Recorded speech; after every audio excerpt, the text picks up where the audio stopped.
illa billah. Amma ba'd. Dewan Hakim yang arif dan bijaksana dan hadirin yang berbahagia. Dalam dunia yang demikian luas, dengan jarak antar negara yang amat berjauhan, tidaklah menjadi penghalang bagi kita untuk mengetahui apa yang sedang terjadi di belahan negara lain. Mengapa demikian hadirin? Karena tersedianya alat elektronik digital saat ini yang mempercepat arus informasi dan komunikasi dalam hitungan detik. Tapi hadirin, perlu kita catat bahwa kecanggihan alat komunikasi itu bisa membawa dampak positif di samping dampak negatif. Contoh yang paling aktual adalah realitas hoax melalui media sosial yang membanjing konflik di antara kita. Oleh karena itu, pada kesempatan yang penuh uah ini, izinkanlah kami menyampaikan syarah Al-Quran dengan judul Pandangan Al-Quran terhadap Realitas Hoax. Sebagai rujukan, marilah kita dengarkan firman Allah dalam Al-Quran surah An-Nur ayat 15 sebagai berikut. A'udzubillahi minasyaitonirrajim. Bismillahirrahmanirrahim.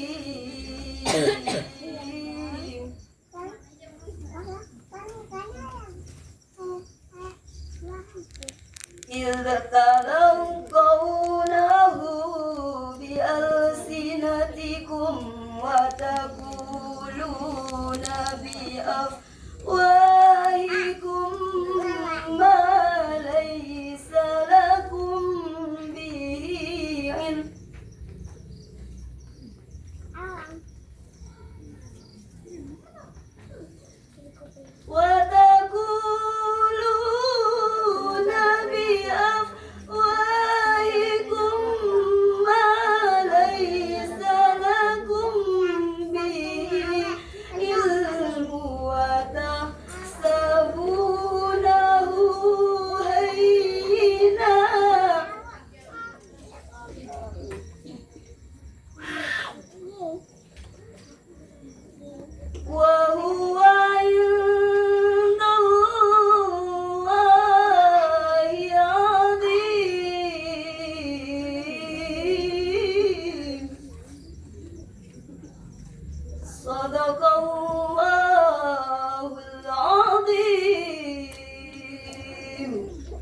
Aku berlindung kepada Allah dari godaan setan yang terkutuk dengan menyebut asma Allah yang Maha Pengasih lagi Maha Penyayang.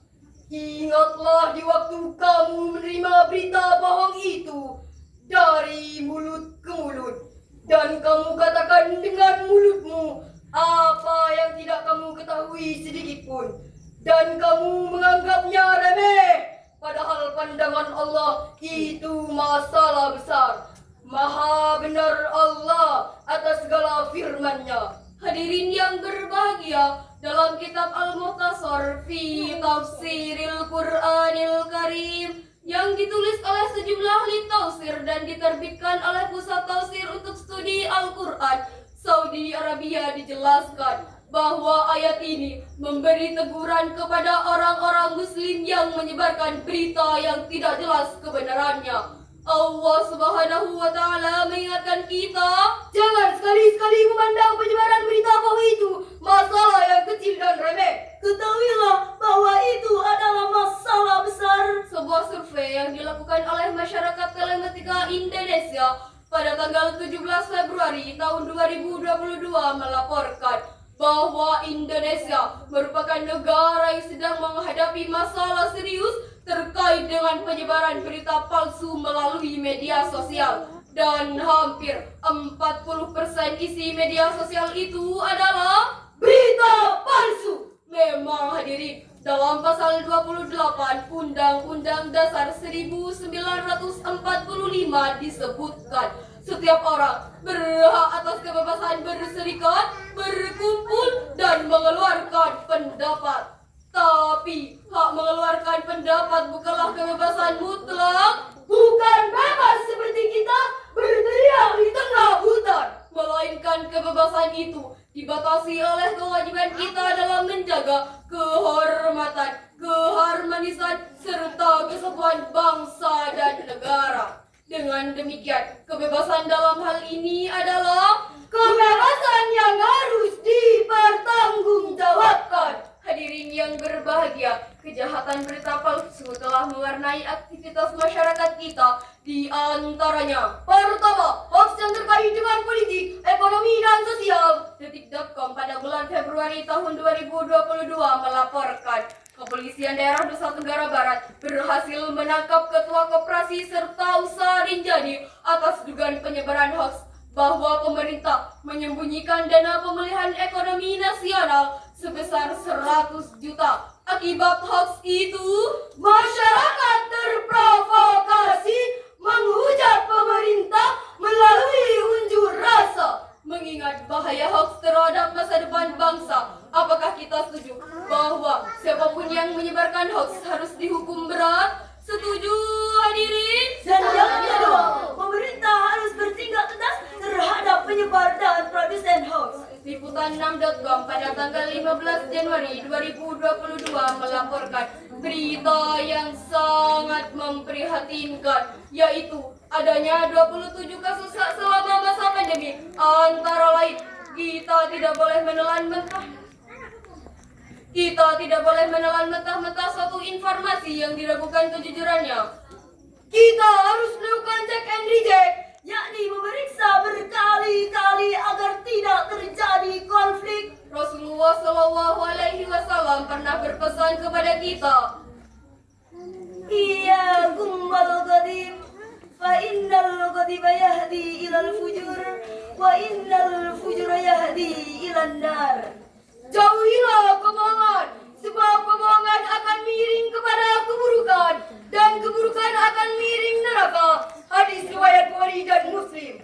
Itulah realitas yang kita alami. Oleh karenanya, kita harus bertindak, kita harus bergerak, Tidak boleh berpangku tangan. kita harus bahu-membahu melawan hoax. Setuju, hadirin?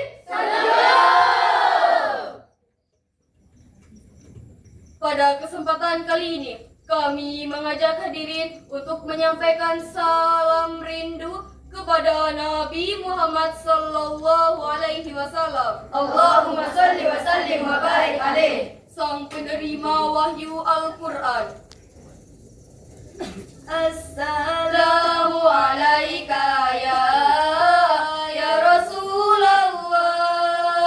Assalamu alaika ya Bibi, ya Nabi Allah, ya Rasulullah. Gadis cantik berselendang sutra, Mahkotanya berkilauan. Waspadalah berita yang ada, teliti dahulu sebelum disebarkan. Dari uraian ini dapat kita ambil kesimpulan. Pertama, hoax adalah sebuah realitas sosial yang dapat mengancam dan kesatuan bangsa. dan yang kedua, pemerintah harus bertindak tegas terhadap penyebar dan produsen hoax. Ibu Nyai Dewan Juri, cukup sekian syarahan kami.